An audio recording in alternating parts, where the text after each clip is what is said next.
Yes, sir. Shall we start? Sir, another 2 minutes. Okay, sir.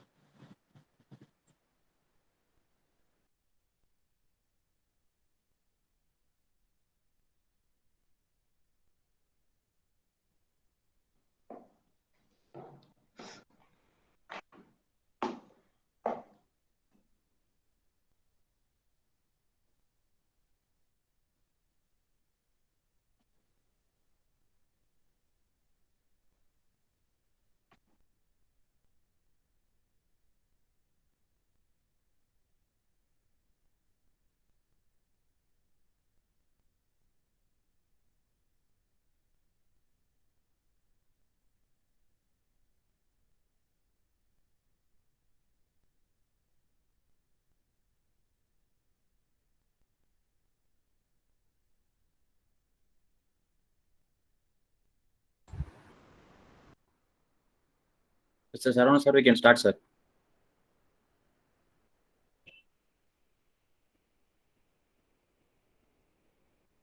One second, sir.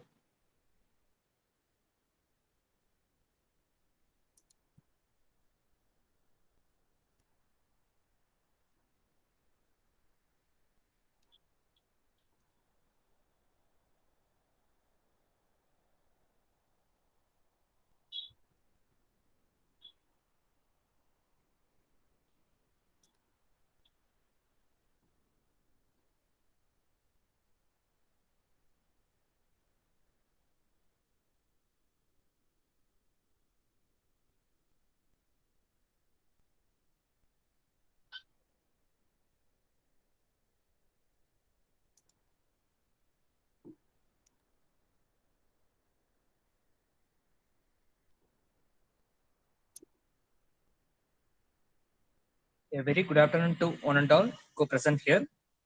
On behalf of TSNA College of Engineering and Technology and Department of Electronics and Communication Engineering, we welcome you all for the Atal-sponsored online 5 days faculty development program on perspectives of blockchain integrated with IoT challenges and opportunities.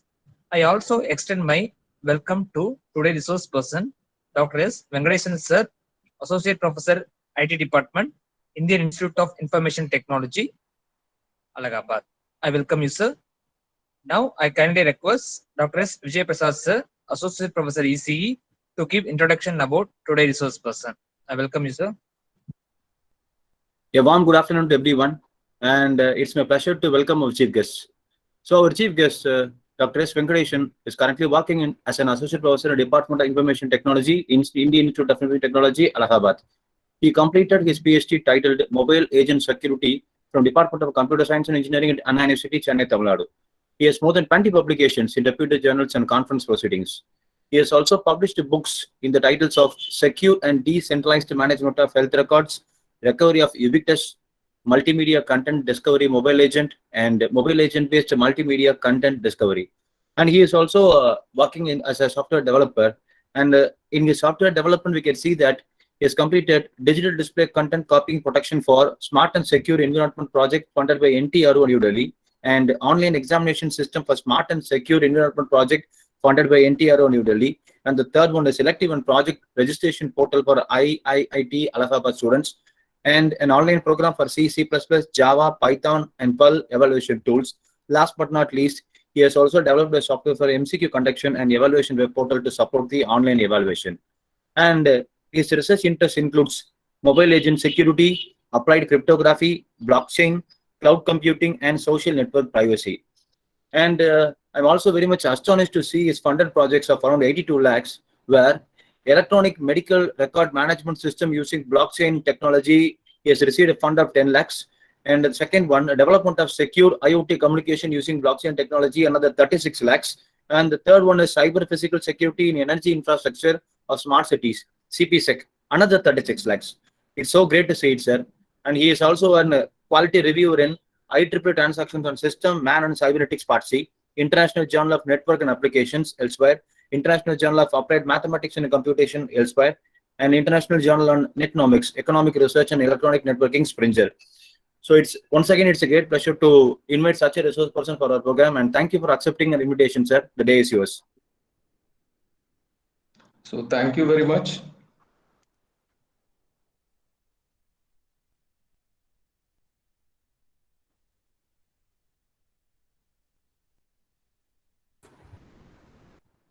Now we So can I start. hope Sir, you can share your screen, sir. Hello. Yes, sir. So is my screen visible? Visible, sir. Oh, thank you.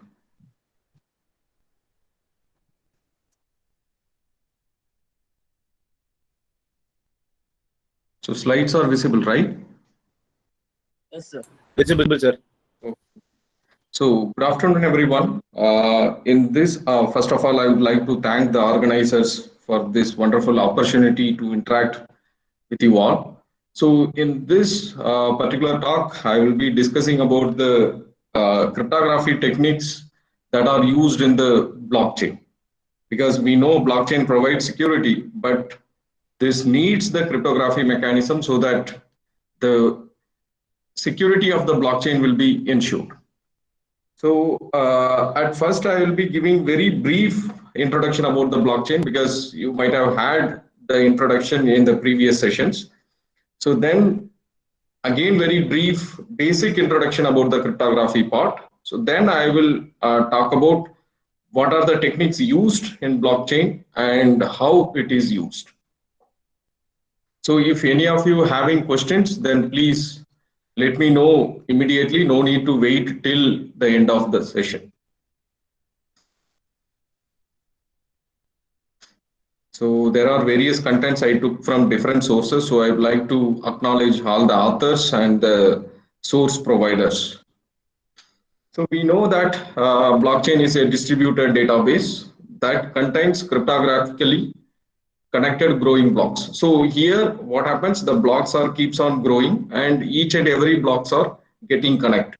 So here itself we can see one of the major drawbacks with the blockchain, that is the growth of the blocks. The block should never stop, or let's say in case of IOTA, which is applicable for Internet of Things, the transaction should never stop. So if those things are considered as stop, then we can say that the particular application is dead. So the block should be growing.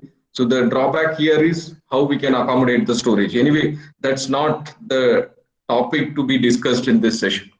So here you can see the word, it is cryptographically connected. So each and every blocks are connected in the cryptography manner so that no modification can be done.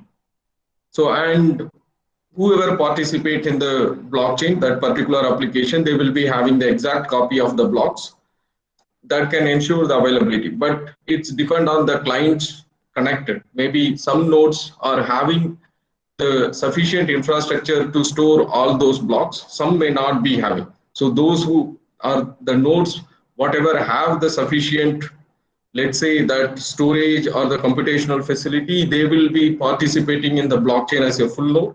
Remaining will act as the light node or the client node. So why this is discussed in very huge manner, and you can see if we see the complete growth of this blockchain, even though it was started in 1971 in one of the theses, but people were not discussing about that. Not exactly blockchain, but there are similar concepts were introduced. So when it was in 2008 by anonymous Satoshi Nakamoto, it gains a lot of popularity. So the major reason we can say is because of the Bitcoin, but later people found that this concept, the theory behind the Bitcoin is having a lot of potential, so we can use for other applications also. So then there are different variants introduced, and the popularity and the usage on different applications have increased very enormously. So why this happened? So it's the major thing is once we put anything in the blockchain, we always claim that it is not possible to modify. So we should not say that it is always not possible to modify. We can say that it is virtually impossible to modify, because we know that you might have seen in the previous lectures or heard that if the 51% of the hash power is with the attacker, then they can replace the chain. So they won't modify the blocks, they will create the fork and they make that as the main chain. So we have to say that it is virtually impossible to modify. So this is one of the major reasons people were attracted to use the blockchain technology in various applications. So it provides decentralization, because these days we talk about decentralization, and integrity of the data is maintained, as we have seen in the previous slide, and it provides the public verifiability, and it gives the availability, since all the clients will be having the exact copy of the data, but there will be a delay in getting the copy, as we know that, right? In the networks it has to transfer, that is, the node sending will be having the data at the time t1, the node which receives will be having the same data in t21. So we can say that the exact copy will be there, but there will be little deviation in the time of availability. So because of all these things, all the four, so the environments, the particular environment which uses the blockchain technology brings the trust. So if we see in the permissionless network, for example, this Bitcoin, we invite any user to participate, because we don't know whether they are trusted or untrusted, or they are genuine or they are malicious. We don't know anything about the client, but the Bitcoin includes everyone. But even then, the blockchain, that the Bitcoin gives the trusted environment. So that happens because of all these features. So there are different types of blockchain. When it was introduced in 2008, it was only the public blockchain. Even we can say that there was nothing like public or permissionless. It was only given as blockchain with the two different words as block and chain. Later it is made as the single word. So later people have seen that it has a lot of potential, so we can go for the variant. So then they brought the concept of this permission and permissionless. So where the permissionless is the public blockchain, and the permission one is similar to private, but we cannot say that is the private blockchain. So that's why I have given private as separate. So the reason is, even you can make the permissionless blockchain implementation into private. So that means you will not disclose the Genesis block. So you all know that, right? The Genesis block is the very first block of the blockchain. So whoever has that Genesis block and build the chain, all of them will be connected into the single network. Otherwise, it will be like they are of different networks.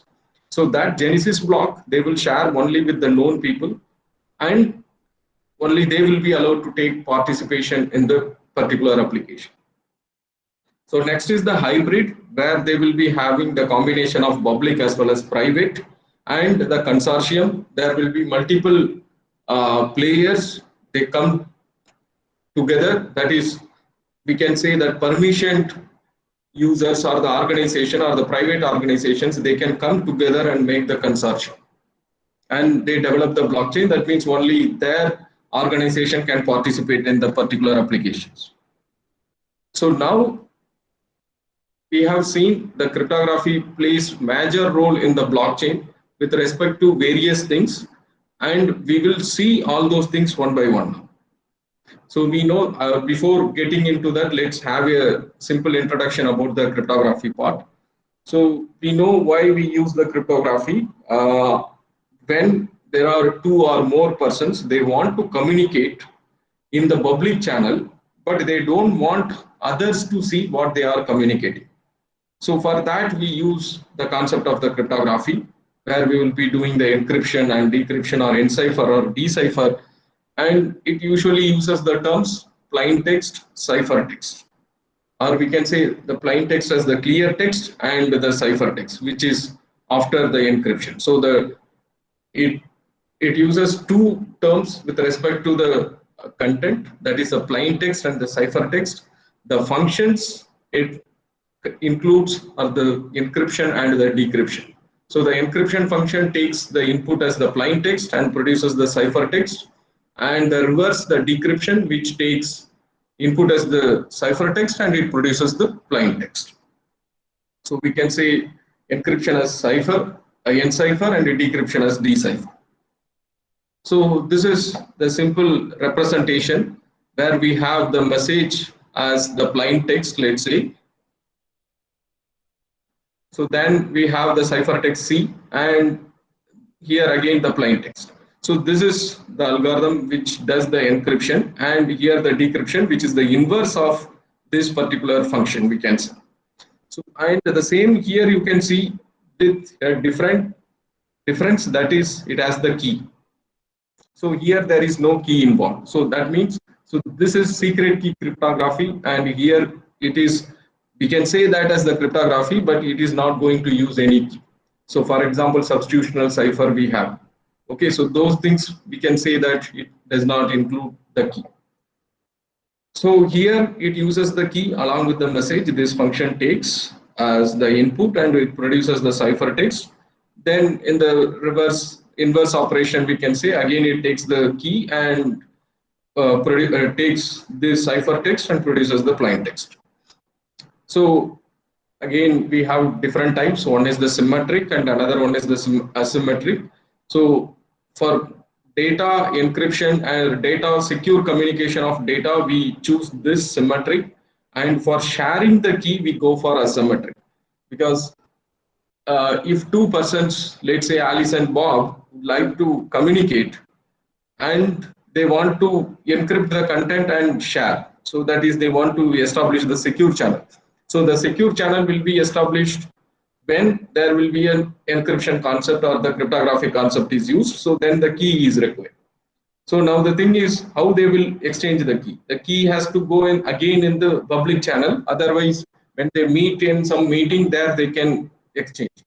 But that is not at all possible in all the cases. So they have to exchange the key on this open channel.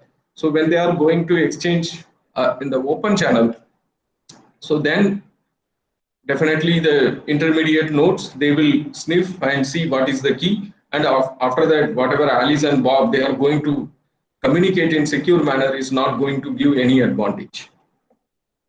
So that's the reason the concept of asymmetric key crypto system is used or developed. So here this uses two different keys. You see in case of symmetric, the same key is used for both encryption as well as the decryption. And in case of asymmetric, there is one key for encryption and another key for the decryption. So, and this particular key is called as the public key because it will be given to the public. So anybody can see that data, see that key, but they cannot do anything. Only thing they can do is they can do the encryption, but they cannot do the decryption because this particular key is not available with them. So what happens if Alice wants to communicate with Bob? Let's say Bob generates his key pair, that is the asymmetric key pair, private key and public key, and he shares the key with Alice and in the public channel. So Bob is sharing the public key with Alice in the public channel.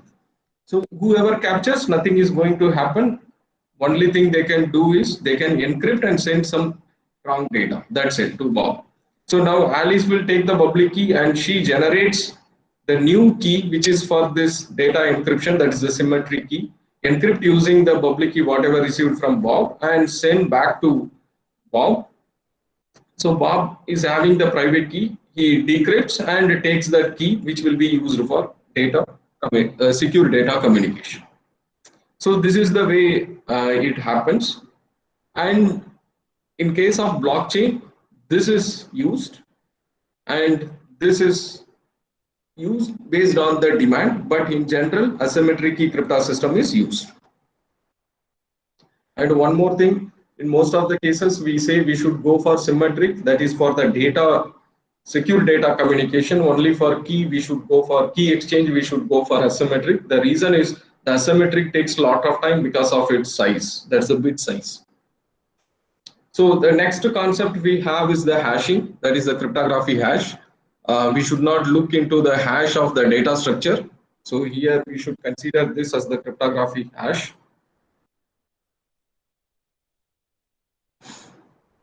So what it does is, this is a mathematical model. It takes the input of some arbitrary size, and the input space is huge, and it produces the output of, let's say, fixed size output. So it takes arbitrary size output, sorry, it takes arbitrary size input and produces the fixed size output. So the input space is huge when compared to the output space.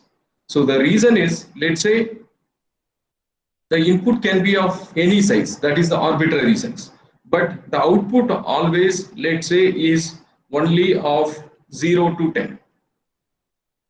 So maximum we have is 0 to 16, 15, let's say, so that is only 4 bits. And here it can take any number of size. So the output size is always, so 0 comma 1 here means,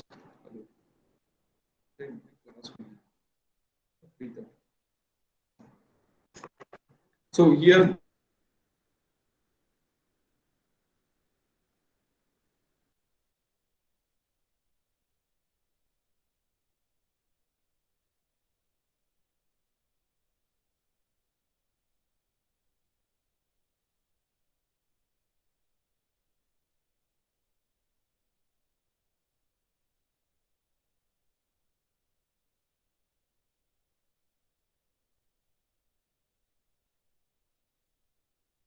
Hello, sir.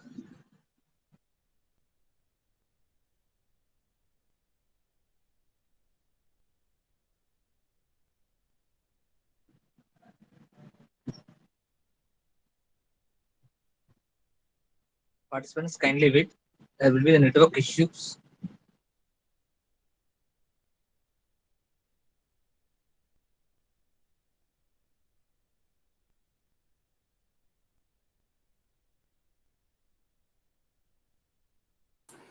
Please hold on the line. He'll be back in 2 minutes.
join பண்ணிட்டேன் sir. Okay.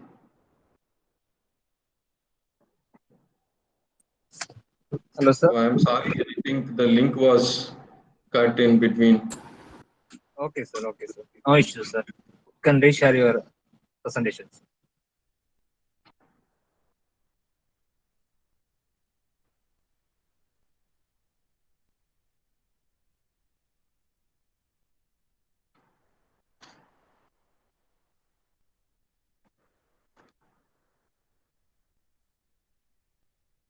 Yes, sir. Visible now, sir. Okay. So when I was in this slide, it was connection was lost, or I was in this slide. Previous slide, sir. So This one, sir. okay. So the cryptography hashing, it takes that's the mathematical model which takes the arbitrary size input and produces the fixed size output. So this can be used for integrity purpose. So, but the cryptography hash should follow certain properties. So this one refers that we take arbitrary size input and produces the fixed size output, which is n. That means n number of bits. So the first condition it should be is the pre-image resistance. That is, it should be one-way function. So this says that if you give the input to the function, input m to the function, which produces the output as h, and you give this h as input to any function or to the same function, you should not get back m. So this is not feasible. Let's say that we have the hash function, which is SHA algorithm, for example, consider SHA-256, and you give 1 TB of input, and it will produce 256 bits output. So then we know very well that it's not possible to bring the 1 TB of data from the 256 bits. But there are certain cases they say it is possible, but the way is something different. Let's say that I have the I have the system which will take the password of 4 characters, and it will take A to Z only. So the total possible passwords are 26 power 4, and my password is, let's say, ABDE. So for this, I compute the hash and it produces some output, whatever output it may be. Let's say we will consider as X. So now from this X, it is not possible to bring this ABDE, but what attackers will do is they know that only these are the 4, the password size is 4 and the total possibilities are A to Z. So what they will do is they will compute the hash value for all the combinations, and that hash will be mapped with this X, and whatever maps they will say that is the password. So like this only we can say that they bring out the plain text, otherwise it's not possible.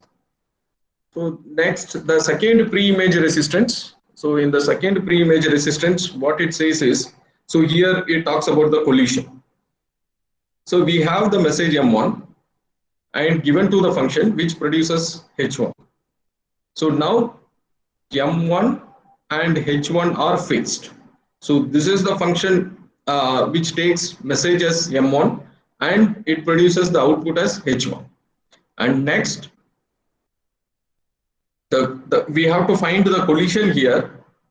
The collision is like you have to find out another M2, any message, and that should also produce H1. So this is one type of collision. So this should be stopped. That is what second pre-image resistance is. So it is not at all possible to stop, because as I was telling in the previous slide, I will again explain that. So there is definitely possibility that 2 messages will produce the same input, but it should be very, very hard to bring that particular message. So what the pre-image resistance says, if we have M1 and it produced H1, that means these two are given, M1 and H1 are given, then attacker should not find any M2 which will produce same H1. So this is what the second pre-image resistance, second condition. And next is the collision resistance. So here M1 and H1 are fixed. We have to find M2. But in this case, we are open. We can find any 2 messages which are M1 and M2, which will produce same H1. But this should not happen so easily. That is what the collision resistance is. So these are the three important conditions when anyone is developing any cryptographic hash algorithm to follow. So if we see any of the algorithms existing, definitely those follows this. So there are different algorithms like SHA is there, MD5 is there, and other different algorithms are available. So, and this particular hashing is deterministic. The first is deterministic. So why I say deterministic? The function, let's say the hash function, it will take some input m and it produces output, let's say h, that is m1 and h1. If again I am taking the same function and giving the same input, it will produce same output. So whatever number of times you give the same input, it will produce the same output. So that's why it is deterministic. So the output is fixed for the inputs. And second, it is random. So the outputs, whatever it produce, those are random. So the possible chances, let's say if there are 4 bits and the possibility of occurrence of each 4 bits are equal, it is uniform. So exactly we cannot say it is uniform, but it is closer to uniform. So that's why we say this as random. So, and another thing I was telling why the collision is possible. So let's say my input is, the possible inputs are 100 and the possible outputs are only 10. So what is going to happen? For first 10 inputs, maybe we will get 10 unique outputs.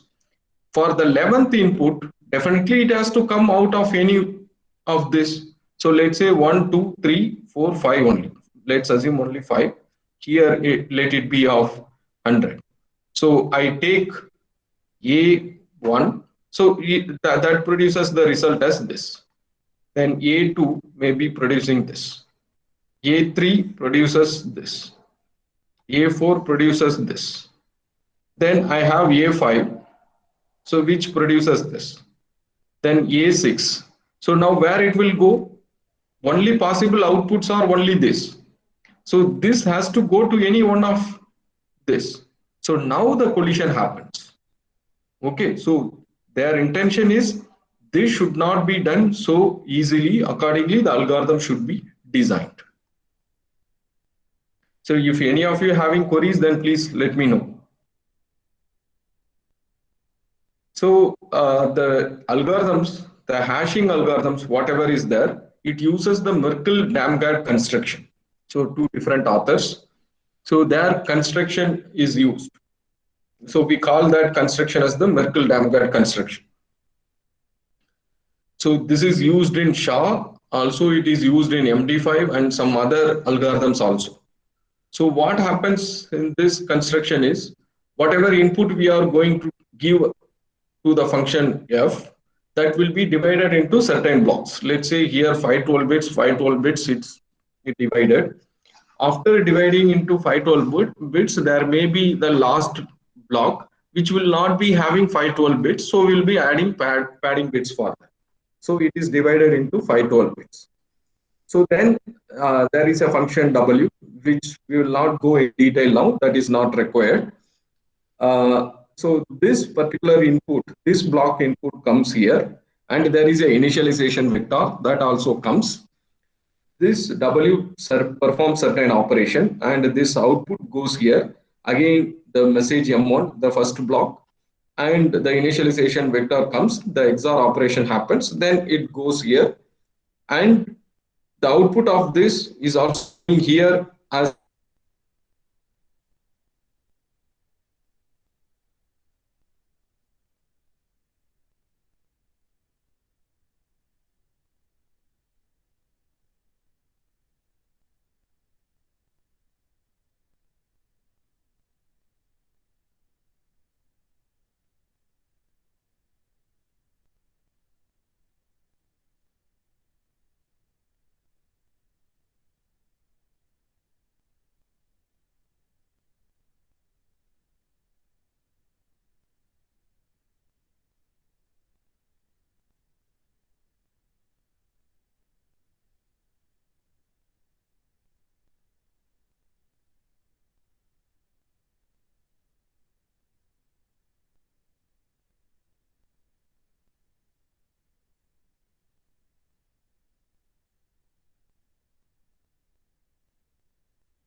Participants kindly wait. There will be the network issues. He left, I think so.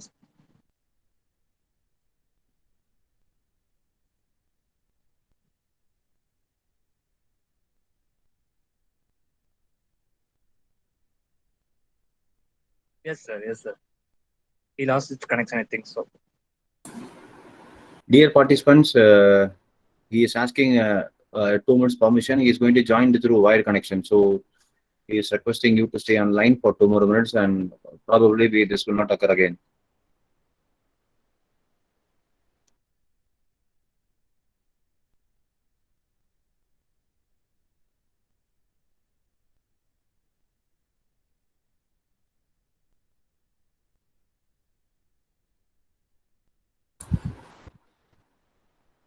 Meanwhile, tomorrow morning we'll be having hands-on training session. So some instructions and a few things required to set up your computer. Those details will be sent through WhatsApp group.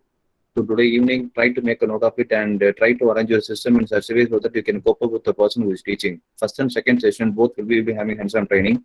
And first session will be from a certified trainer, and second one is an a gold award winner, and she is a very talented person in hands-on training sessions. So she has requested all the participants to have certain settings in your systems that myself and Mr. Sarvana sir will share through WhatsApp. So prepare accordingly. And those who don't have a system connection for it, the recording sessions will be given. You can learn later. But if you have it, it will be useful for you to work simultaneously at the same time, because it's a very important platform. So I request everyone to install those settings in your system for tomorrow morning session. And right now, the sir will be back in 1 minute. So kindly bear the error occurred.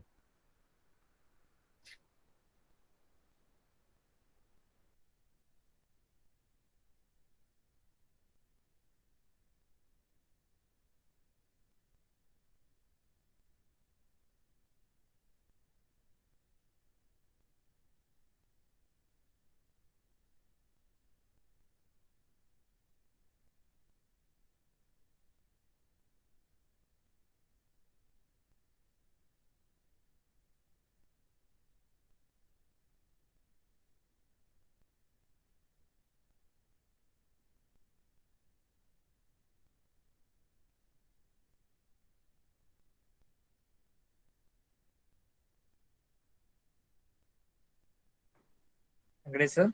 You Am can I share your audible screen, now? sir. Am I audible? Yes, sir. Now audible, sir. Okay.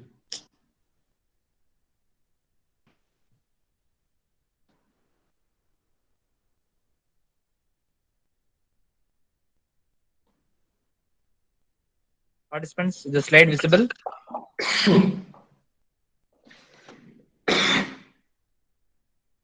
Yes, sir, clearly visible, sir. Okay, ma'am.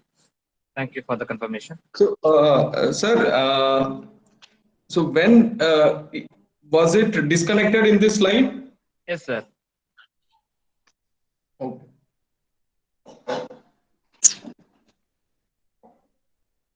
So in this construction, there is a possibility of length extension attack. So that is, if you see the output of the first block goes as the input to the next block, and that second block goes, output goes as the input to the third block, and it keeps on going.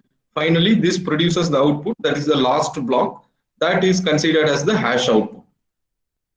So now, for example, we will take, I have my message, which is hello. And for time being, let us consider the size of the block is 2. So this is one block, this is another block, and this is the third block, for which we don't have the full, that is 2 characters. So we are going for padding. So the padding is added.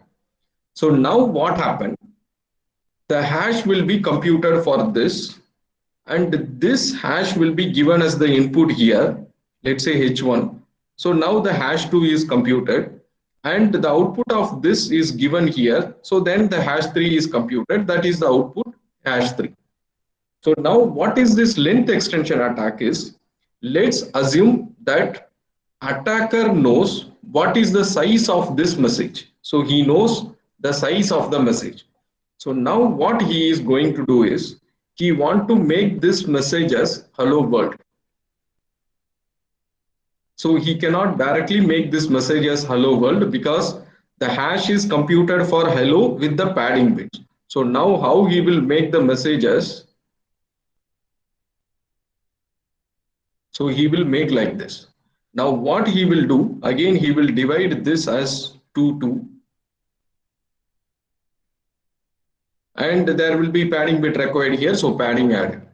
Now this H3 is there, right? So the H3 comes as the input, H4 is computed, and this goes here, H5 is computed, again this goes here, H6 is computed. So finally this H6 is the output. So now what the attacker will do, he will send H6 along with the message.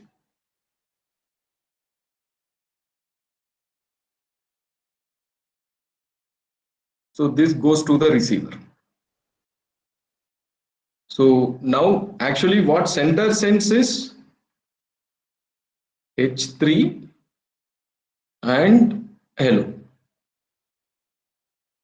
So this goes, but this one is modified by the intermediate attacker and it goes to the receiver. So now the question is, will the receiver accept this message?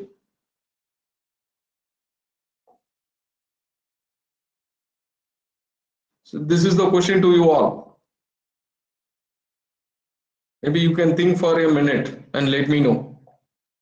Will the receiver accept this message or not? I hope I am audible. Yes, sir. So now will that receiver accept this message?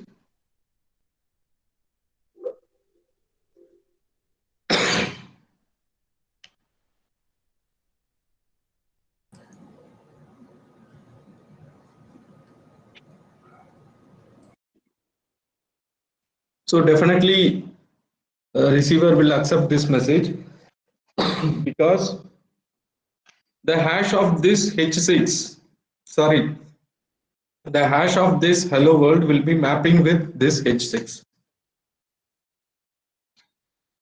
And then, so because of this construction, this vulnerability is always possible. So up to SHA-2 version, this is used. After that, from the SHA-3 version, this construction is not used because of this vulnerability.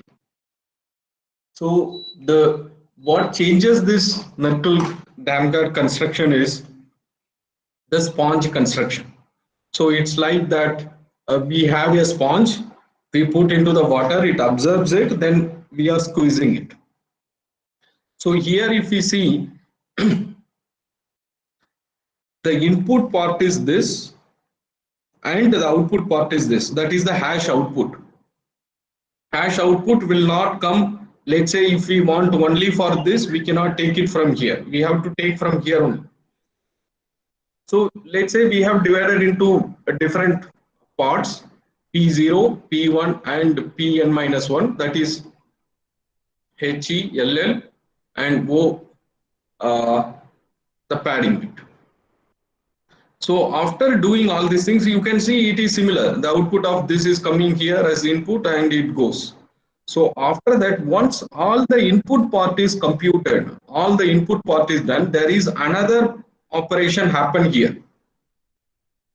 So from that, the first output is produced. So it's depends. So let's say Z0 is of 10 bits.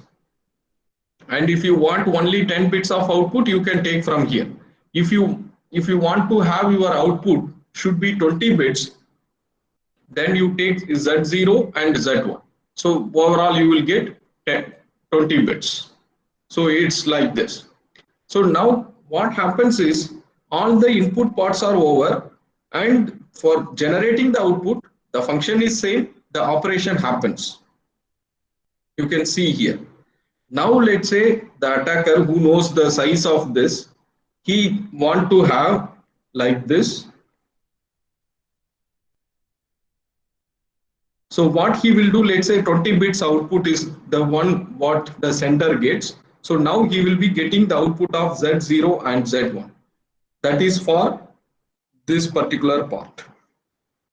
Now, if we bring out this world and if he takes this as the input for the world, so then what is going to happen is we are taking this, after that we are going back to this. So it will be like here it performs some operation which is the same f, but you can see here this XOR is not in this place. So that output you are taking and going to repeat this process. So it is like you have absorbed and you have squeezed and again you are going for absorbing. Okay, so that is not possible. So with this construction, we can overcome the concept of the length extension attack. So this was introduced in 2015. So before that also it has come in the discussion and all, but finally it was accepted in 2015. So now what is the use of these things in blockchain? So first is for integrity, next for the proof of work they use, and this is used as the pointer, and this is used for address construction. So let's go for the integrity purpose. We know that the blocks are like this. It is connected in this way. So now each block is computed with a hash. So that is the cryptography hash. So that cryptography hash, let's say for this particular block, that will be placed here. So what happened in this case, if you have to modify anything here, then you have to modify this part. And the hash of this is available here. If you have to modify this, then you have to modify this. So this is used to ensure the integrity of the chain. Next to the proof of work, I will come later. Next is the pointer. So we see, you think this linked list concept. So where we will be having like this. And this is represented as the null, which is the last. So we have the pointers. So in case of the data structure, what type of pointer we'll be having? We'll be having integer pointer, character pointer, all those things. But here the pointer is the cryptography hash.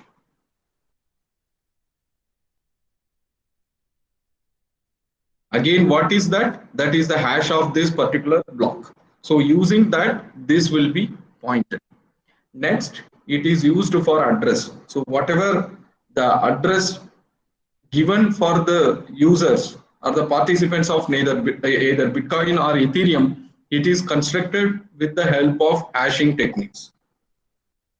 So now we can see here, this is the way the Bitcoin addresses are computed. So if anybody wants to join into the network, they should have the private and public key pair. So how that is getting generated, that detail I will let you know when I will discuss about the elliptic curve. So there will be the private key and the public key.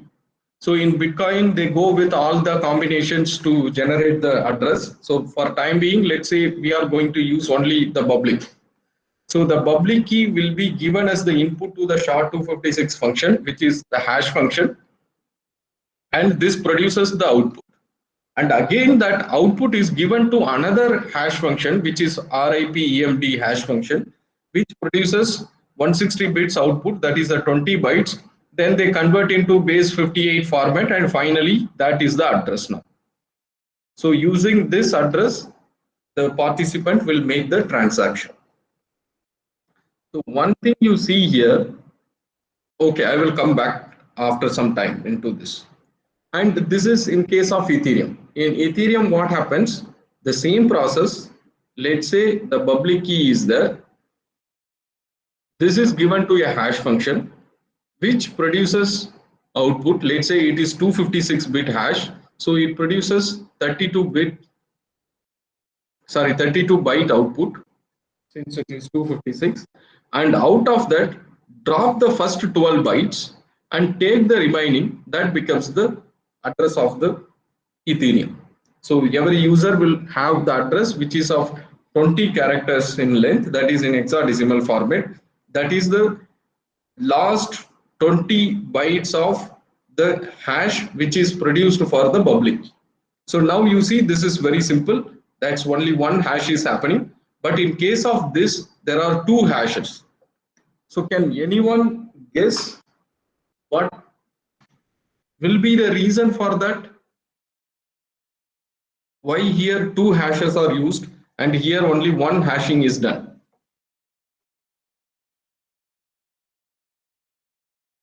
So that is because of the construction.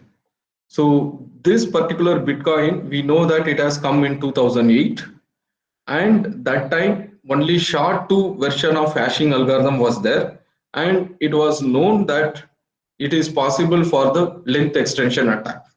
So that might be the reason Satoshi Nakamoto considered and introduced two hashing concept. But in case of Ethereum, which has come in late 2015 or 16, by that time SHA-3 family was introduced, which uses the sponge construction, which is not vulnerable for the length extension attack. So they are using only one hashing concept. Okay, so this is the way the addresses are computed. That is, the identity of each user is computed in Ethereum as well as in Bitcoin. And next, it is used in the proof of work.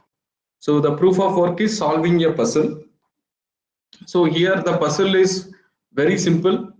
That is again hashing. You take an input and let it produce the output, but that output should be less than or equal to certain value. They call it as target. Okay, so when you are going to increase your target, then the difficulty will be less. If you are, that is, if you are increasing the target, then the difficulty will go down. If you are decreasing your target, then the difficulty will go high. So I will let you know what is that. Let's say I want to produce the output which is in this range. So these are the possible output space. Now if I take any input to this function, this particular function will produce output only in this. If I take an input, let's say x1, it will produce the output. That output will belongs to definitely in this only. So in one attempt itself, I will get it. Now what I say, this is the possible range, but you produce the output which will be less than this. So the total possibility is up to 1 to, that is space 1 to space 2. So we should not use the term space. So let's say we consider as 1 and 2. It is between 1 and 2, but now I put the condition as 1.8. So the output should be produced only in this range. So now what happened, let's say if this h of x1 produced the output here, which is part of this, then it is not success. So I have to go for the next input, x2. So that may also come here. So after that, if I go h10, maybe that will produce here. So I have successfully solved the puzzle. Now, if you see, when the complete space was given, there is no difficulty. That is only one hash computation. When I am reducing the target is the complete initially. Now the target is this 1.8. What happened? The number of attempts are increasing. So if now again, if I further decrease the target, then the difficulty will increase. So that's why that whenever we reduce the target, the difficulty will increase.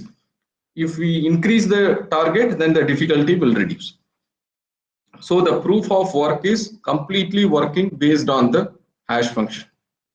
So why they have chosen this? There is no way to solve this problem. No, I'm sorry, it's not no way to solve the problem. No shortcut to solve this problem since the algorithm is random. The hash algorithm is random. So you have to go only for the brute force.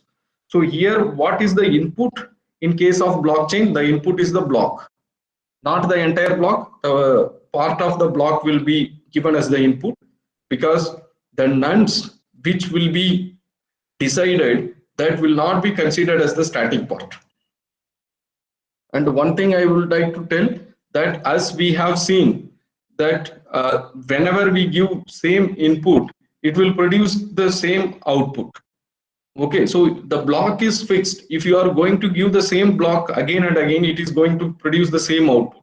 So we have to divide the block into two parts. One is the static and another one is the dynamic part. Static will always be fixed, but dynamic we will be changing. So that's where the nonce concept comes. Okay, so next I experimented this, solving this puzzle in normal desktop machine, and when I put the difficulty as 2 power 250, I could solve in these many seconds when it was using the 4 cores. But when I put the 2 power 210 as the difficulty, it was running for 3 days and I was unable to solve it. Even I don't know how many attempts it had done. So why I want to show this is, even though we think that the hashing is very simple, but it is very, very complex to solve this proof of work puzzle. And if the difficulty is similar to Bitcoin, if it is put, and if you want to apply the IoT applications, then IoT devices, then that is not going to mine any of the blocks. Even we can say that this harvest, the crypto harvest, they utilize many IoT devices and perform the mining and produce that as the solved puzzle. But if we are talking about our own applications, which will be which is lightweight, that is IoT application, in that case this will not work. So we have to think of some modification. So next use of this hashing is, it is used for creating the Merkle tree. So the Merkle tree is again introduced by Merkle, and you can see this is the sequence of blocks, and each block will be having the transactions. So the transactions are constructed using the Merkle tree, and it is the root of the Merkle tree is available in the header part. So now if you see the block, it contains two parts. One is the header and this is the data part. So there are nodes that will store only the header. There are nodes which will store both. If there are nodes which will store only the header and not the data part, even then those nodes can validate the data because the transaction route is available. That is the Merkle route. So I will let you know how this route is computed. Let's say I have the messages, message block 1, message block 2, so like this up to 8 blocks. So now for all these blocks, that here consider this as the transactions. Transaction 1, 2 and 3. So for all the transactions, the hash will be computed. Okay, so now for the next level of node, the hash of this and hash of this will be concatenated. Again, hash will be computed. That is the value of this node. So similarly for all node. And next level is again the hash of this and hash of this will be concatenated and it produces the hash value similarly in this place. So finally we have the root, and this root is placed here. So now what is going to happen? Let's say I don't have this. Okay, this is completely not with me. I have this and I am asking somebody to give me the transaction 0. So once that particular node which has the data also gives me the data, this transaction 0. So how can I validate this? So what I will do is, along with this TX0, this the owner who sends the data to me, he has to give some additional information. So the additional information, let's say the hash of this is required, that is this part and this part. See, there is no confidentiality leakage here because we are not taking the transactions, we are taking only the hashes and this hash. So now what will happen is, as I am receiving and I have this, I take this transaction 0 which is implying to me, this is desired to me. So I will compute the hash for this, that I get this, and I am having this which is sent by the sender now. So I will concatenate these two and again I compute this hash, and this is also with me. I will concatenate these two and I will generate a hash, and if it is matching with whatever I am having, that means this is accurate, no modification happen. Otherwise, I can understand or identify that the sender who sends me the transaction 0, he has modified maybe the transaction or this hashes. So I should reject those data. So for this also the hashing is used in the blockchain. So this is one part of using hash in the blockchain.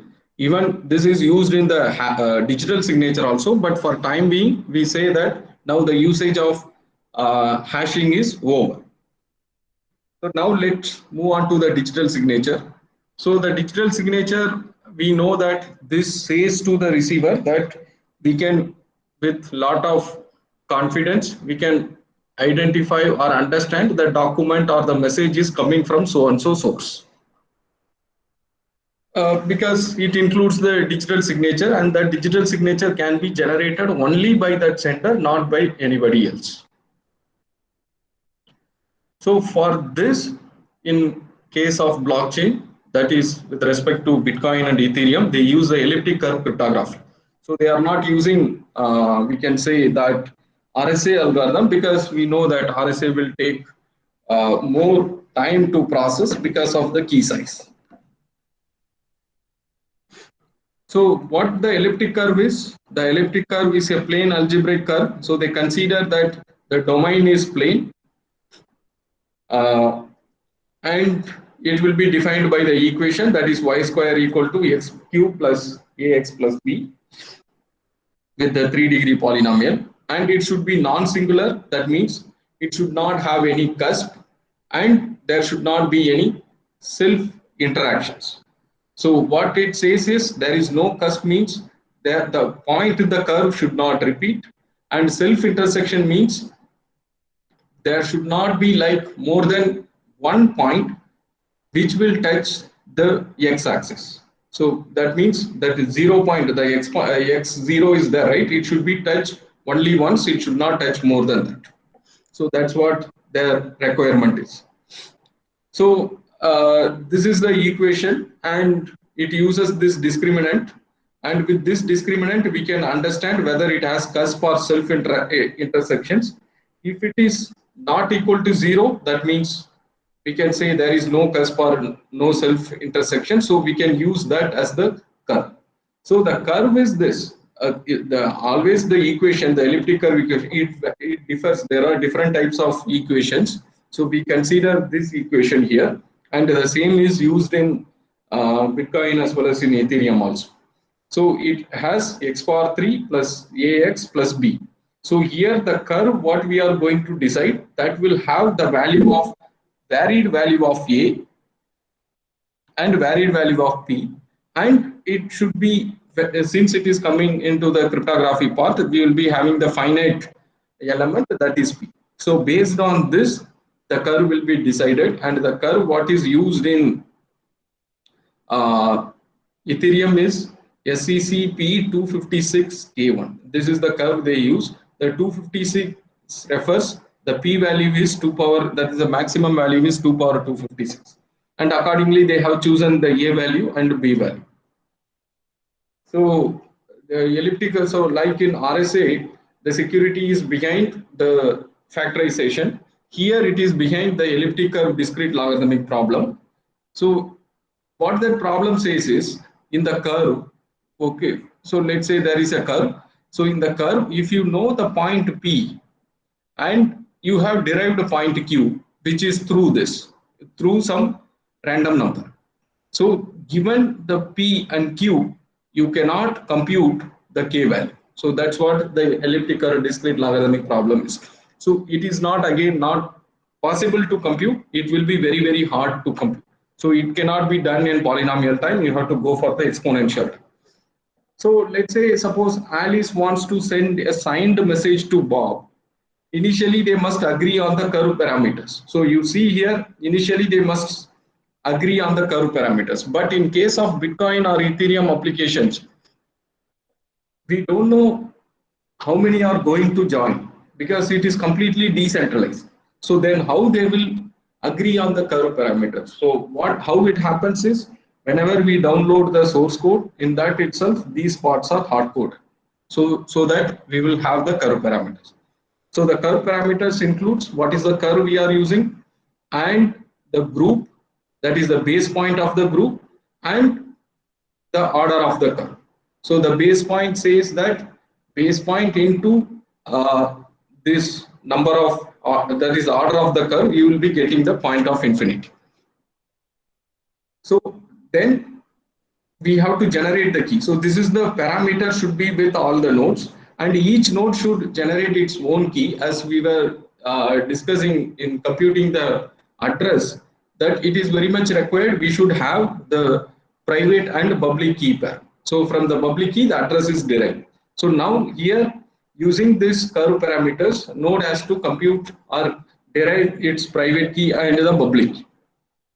So for the private key, it randomly chooses some scalar value which is in between this 1 and n-1 and a public key curve point.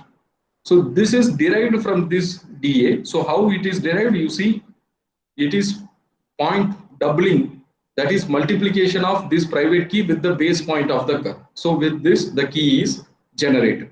So now the private key is DA, G, N, and the curve parameters. The public key is QA, G, N, again the curve parameters.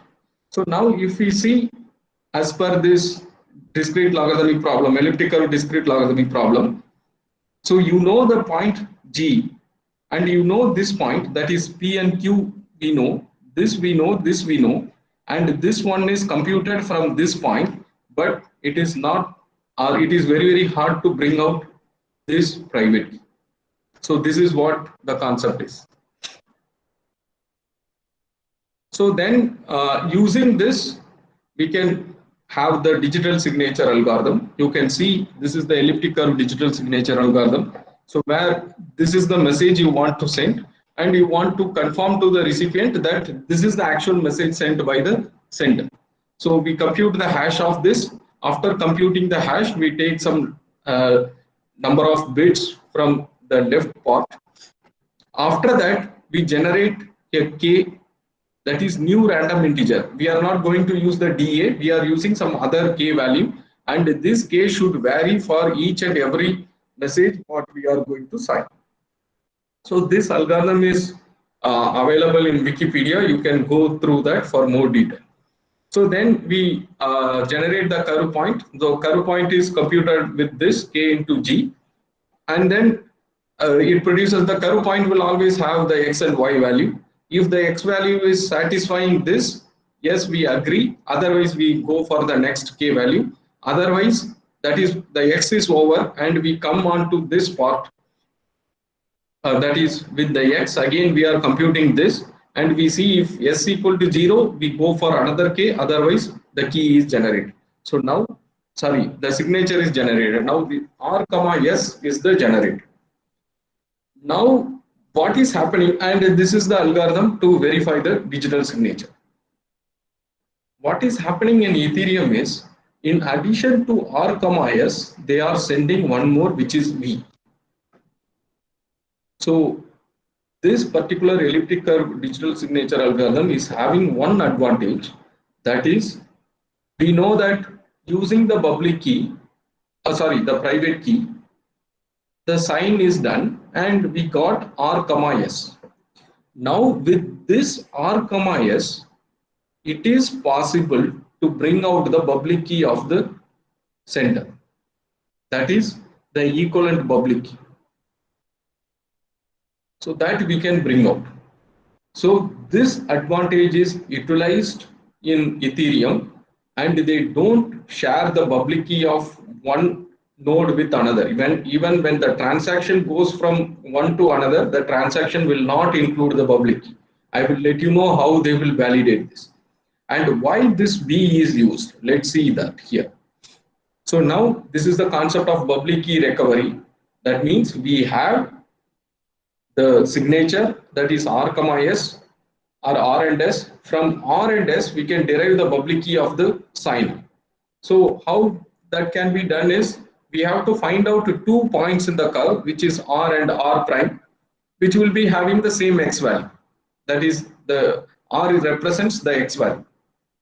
So if we take in the elliptic curve, definitely we can see that each and every point will have its inverse. Like if we say 3, 2, and there we will be having another one as 3 minus 2, because if we see the curve, it will be like this.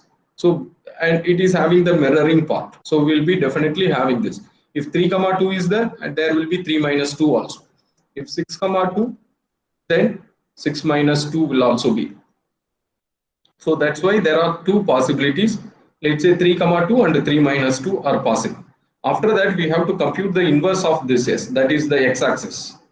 After computing the inverse, we know that Z, so which is coming with the signature, or we can say this is the part of the message. If we see what is Z, so Z is the leftmost bits of E, that is the hash computed for the message. So that is also known. After that, R is known, sorry, this S is known, and R we have computed. G is also known, which is the curve parameter. With this, we can get two key. One is this one and another one is this one. But how we will decide which one is the key for the particular address? So the V, what we are talking about, this V is used to decide which one will be the key. So that's why if we see the transaction of the sender or the transactions of Ethereum, we will be having R, S and V. So R and S, from this, these two are the signatures. From this we can recover the public key, and using this V we can find out, because there are two curve points possible, we have to decide which one, and this will be useful for that.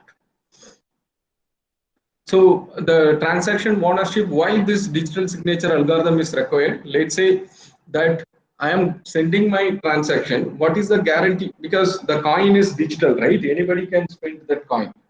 So what is the guarantee that I am the one spending it? So if I am spending, I will give signature on my transaction and send it. That is on the coin, I will put the signature. So it's the digital signature. So then I can spend it. So that is the reason this ECDSA is required. Next is the public key. So now, now you can understand the advantage of asymmetric key crypto system here. So in this digital signature itself, because we can see this uses the elliptic curve public key cryptography system. So now we derive the public key of any user from R, S and V. The address, the public key is derived. But after deriving the public key, how we will ensure that the address, the transactions, whatever is made by so and so party, because if you see any transaction in Ethereum, sender address will be there, destination address will be there. Okay, so and let's say this sender address, this is let us say it has forgery address here. It is making the transaction by taking the copy of this. So now what will happen is with RSV, we have computed this public key, and how the address is computed? The address is computed from the public key. So hash of public key, it will produce 32 bytes, and we will drop the first 10 bytes and take the remaining 20. And that is the address. If these two matches, then we know it is coming from the respective source. Otherwise, it is not coming from the respective source. So in this way, the public key crypto system as well as the hashing used, that is the cryptography hashing and the elliptic curve crypto system is used in the blockchain applications or in the blockchain to validate the transactions and the ownership of the transaction. And this is the last part. So I will take only 10 more minutes, not more than that. So this is the memory hard function. This concept is used in Ethereum. It is not there in Bitcoin. So what is this memory hard function is? We know we are going to solve the proof of work puzzle, which will take lot of computational power. Okay, so what we have is there is a concept of ASIC, that is application specific integrated circuit. Okay, so we can have an additional hardware. So I have a machine which has certain RAM and the hard disk and all is there. Now what I will do is to solve this puzzle, I need only this, right? That is the computation should be increased. So I will buy 10-20 ASIC devices, I will add, and this is cheaper. So I will buy and add. So that I will increase the processing speed. So I increase the processing speed and also I increase the speed of solving the puzzle. So I could solve very fast.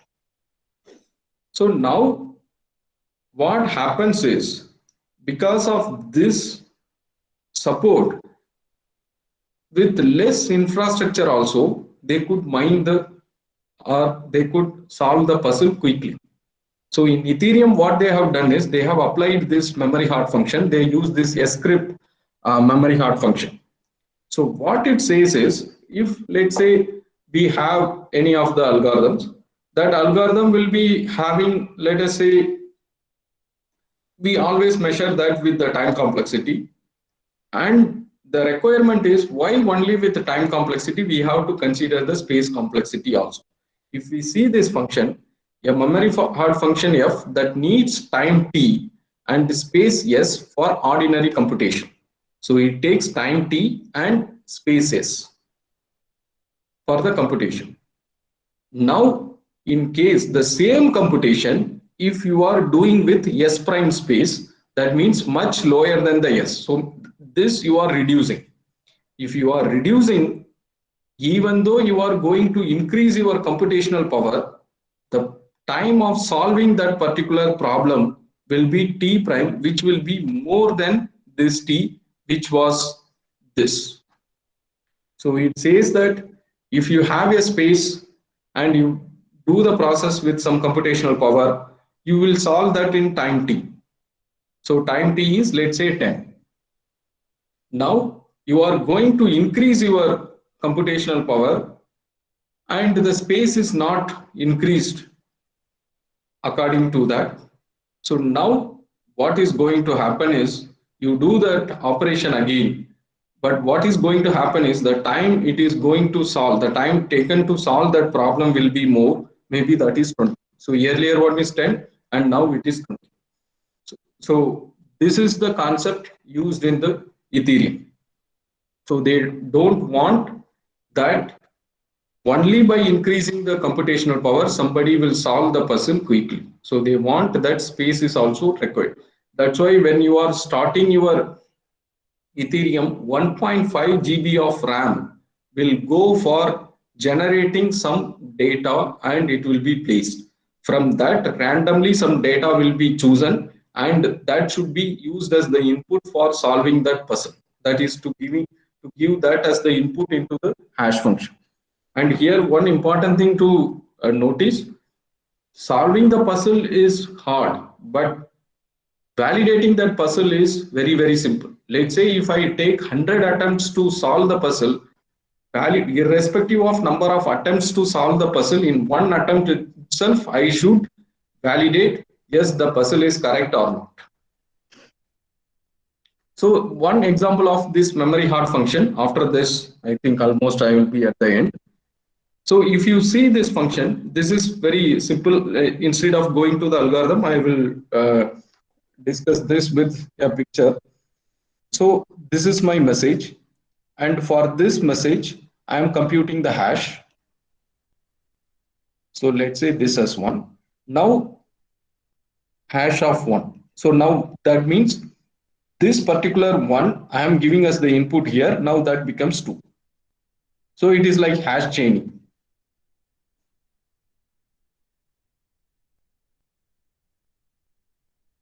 So like this, I am having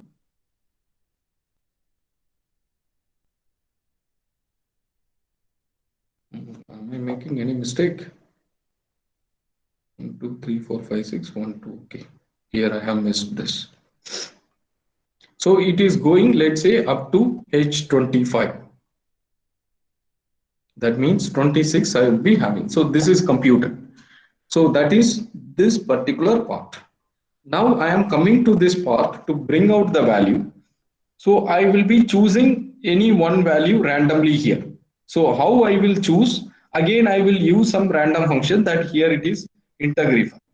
So now what it does is I will take this 26, which whatever is the final output, I give it to this hash function, which produces some output. After that, I am giving to this, so that it will not go beyond this range, right? So I am giving. And now whatever comes as the output, let's say 2, so that I will take, and that is considered as the final output for me. So I will directly pick. In case again I am going, instead of 26 I am going for something else, let's say 25, I will compute this and it goes somewhere, let's assume. So that may be this. So I can directly pick because it is already available. So now what happens is this storage space we should allot. So we have computed and this is stored in the storage. So that means some part of the RAM is occupied.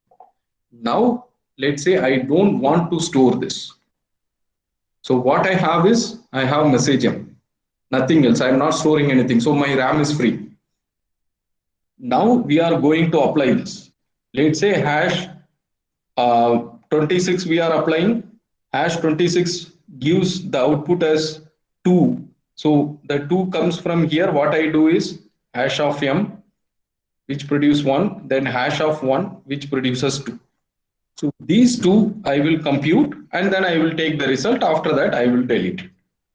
Now again we give some other input which gives, let's say, 25 as the input output. So then what is going to happen? I have message M, hash of M, hash of 1, hash of 2, up to hash of 25. These many times again I have to do. So this one I have done initially and I stored in my RAM. But here each and every requirement again and again I am doing this process. Now what is happening? When you are reducing the storage, the computational cost will increase. So that is what this algorithm says. So as a base, Romex is used in a script in Ethereum to achieve the memory hard function. So that is the reason if we see, and that 1.5 GB I was talking in Ethereum, that is not constant for the lifetime. It varies. At one point of time, in the beginning it is 1.5 GB. Later it is 1.8, then 2 GB. It goes like that. That's why if you see the 2 GB graphic card or 10 GB graphic card may not be used. We know that the GPU will perform faster. But if the graphic card is having only 5 GB of RAM, and right now I think that initial storage required is not the initial storage, the storage required is crossed 5 GB of RAM. So in that case, that 5 GB graphic card cannot be used. So these are the utilities or the functions of cryptography used in the blockchain part. So this is my last slide. This may help you when you are applying for your research. So we have seen that I was discussing in one slide, there are different types of blockchain. So that is the permissionless blockchain, public permission and private permission, and don't use blockchain. So what this permissioned blockchain is divided into two parts, public and private. So if it is public, we allow anybody to verify the transactions, but in case of private, we don't allow anybody to verify.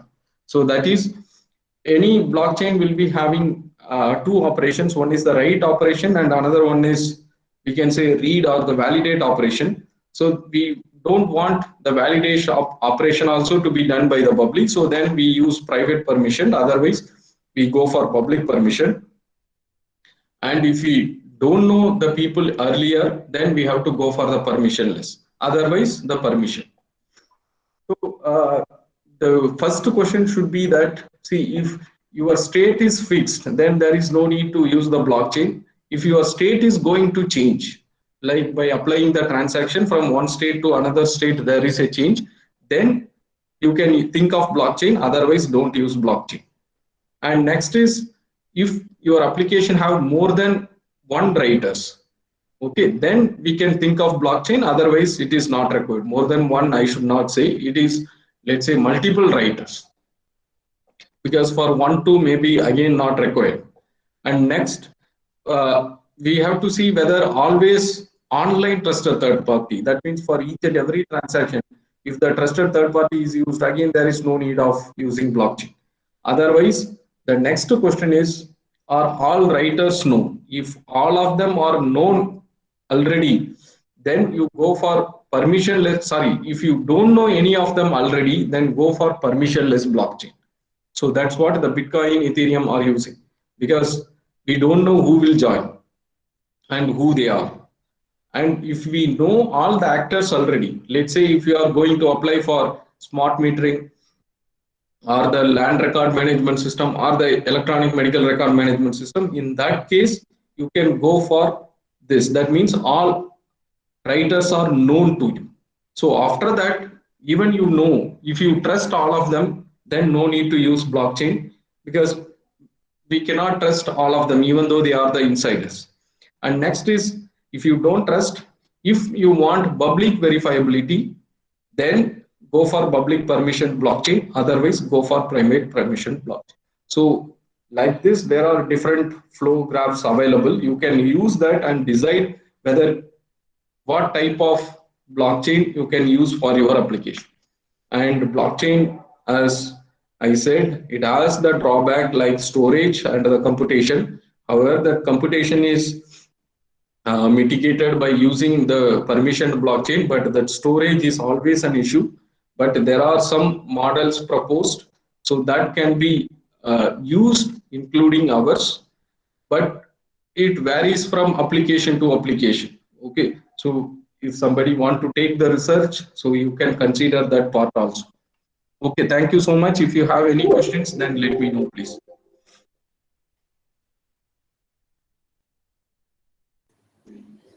Good afternoon, sir. Good afternoon. Sir, I have a question. Can for authentication and authorization, blockchain can be used? So authorization you can use, because you can have that access control details there.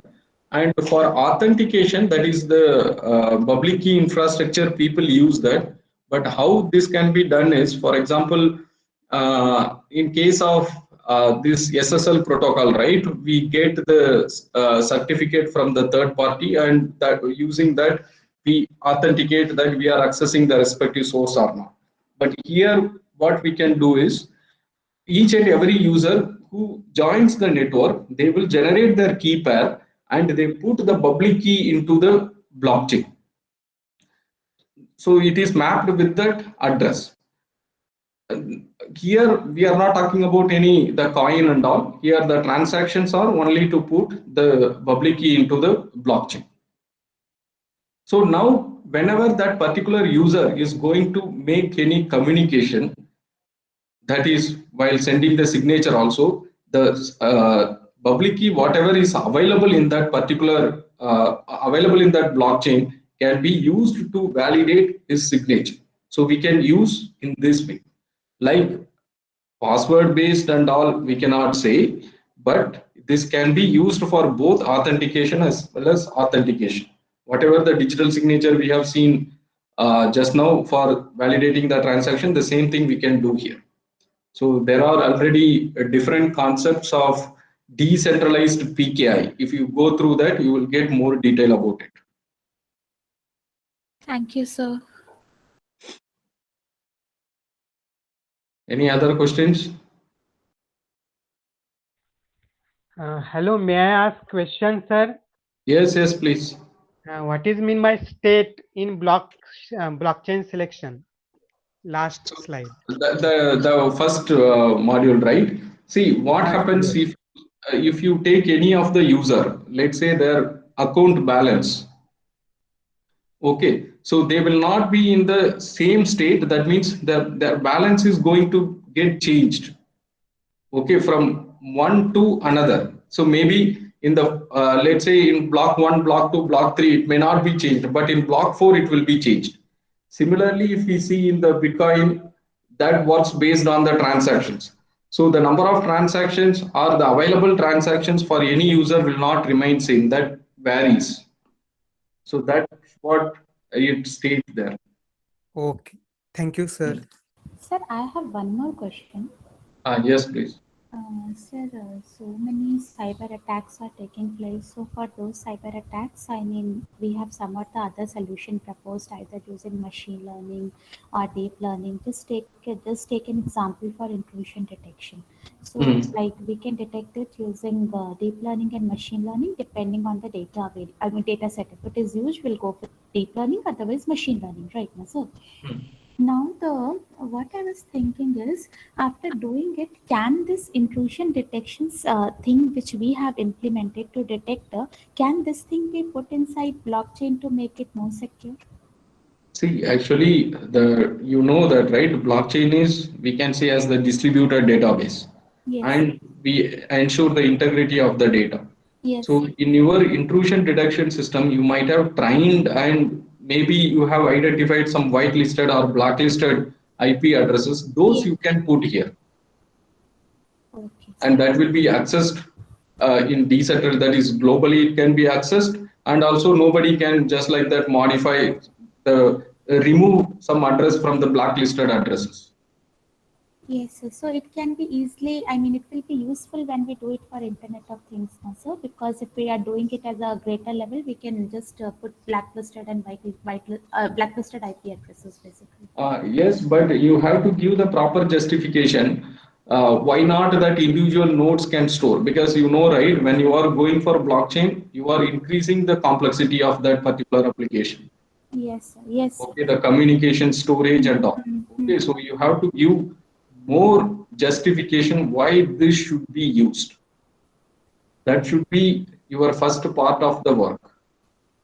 Why not in other way we solve? Definitely people will ask. Understood, sir. And sir, what about privacy preserving? Can we do it using blockchain? So actually privacy, you have to do additional encryption so that you can ensure the privacy. In this only, sir? Yes, yes. So you can see there are different works even in the cryptocurrency itself. It says that you can ensure the privacy. Nobody can see what the transaction is, but they can validate the transaction. Yes, sir. This is what I saw. Yes, you can go through this Algorand and all, you may get idea about it. Okay, sir. Okay, sir. Thank you, sir. So even for machine learning algorithms, that federated learning you might have heard about. So for that, they use the blockchain concept. Federated learning, sir? Federated machine learning. Okay, sir. I will have a look, sir. Thank you so much, sir. Sir, for privacy preserving, what term you told me to check, sir? Algorand, A-L-G. Yes, sir. O-R-A-N-D. R-A-N-T. Okay, sir. Okay, sir. Thank you, sir. Any other questions? Participants, any other queries? Somebody has asked, I think Dr. Sendil Kumar, which blockchain platform is the best? So it's depend on the application what you choose. If you are going for permissioned, then you go for Hyperledger Fabric. That's again the framework. And in case you want to have the permissionless, so in case of this IoT applications, they are saying that there is a concept of IOTA, that is the distributed ledger, which uses the Tangle concept. So maybe you can look into it. So if you are going for, as usual, Ethereum or Bitcoin, you have to justify with this proof of work puzzle solving, or you have to find out some alternate method for that. So then the next question is, how does blockchain storage store the large data? Usually in case of this Bitcoin or Ethereum, it stores only the transaction. Let's say if you are bringing that to the blockchain to the key healthcare application where you want to store the health records. So definitely I won't appreciate storing the records in the blockchain. You can store it in some other place, maybe cloud or some IPFS, the hash of that you can keep it in the, that is the metadata of that you can keep in the blockchain. Because if you are storing large data, and that should be replicated with all participants, and it is very, very complex. Okay, and you have to distribute, that is the communication overhead will also be there. So it is like its integrity data, that's the metadata you can put in the blockchain, remaining in some third party storage, or it's their own storage, it can be kept.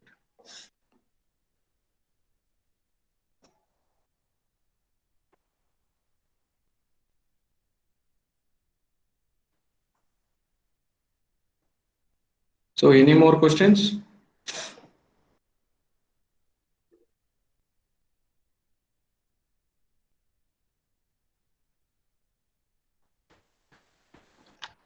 I think there is no question, sir. Thank you for the wonderful session, sir. It was very informative and So very if they have any questions, if they have any questions, they can mail me. Okay, sir. Okay, sir. Okay, thank you very much. Thank You you very can much, share sir. your Thank mail you ID very in much. chat box, sir. Okay, just what? I do have your There mail are ID. Send them to the group, sir. No problem, sir. Okay, I'm typing it. Okay. So there is one more So question some in question the had come. one more question in the chat box, sir. So what you can think of is, this is by Dr. Kavita Agarwal.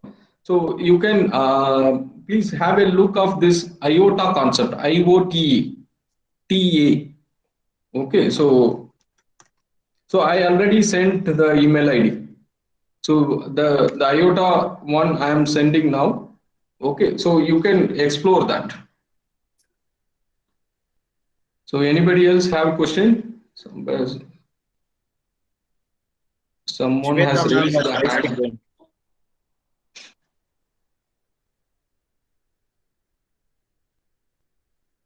Okay, maybe by mistake she has raised. Thank you, sir. Okay, so if there are no questions, shall I leave now? Yes, sir. Yes, sir. You can leave, sir. We will have some general instruction with the participants, sir. Thank you, Okay, sir. thank you. Yes, Thank sir. you Thank very you, sir. much. Okay, Thanks. bye.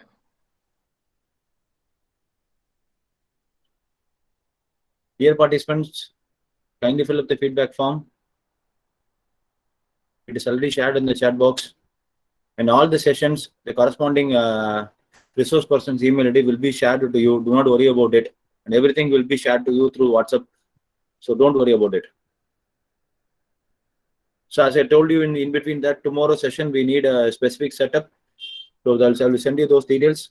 Prepare accordingly and then catch you tomorrow morning. Have a good day. Thank you to everyone. Stay safe.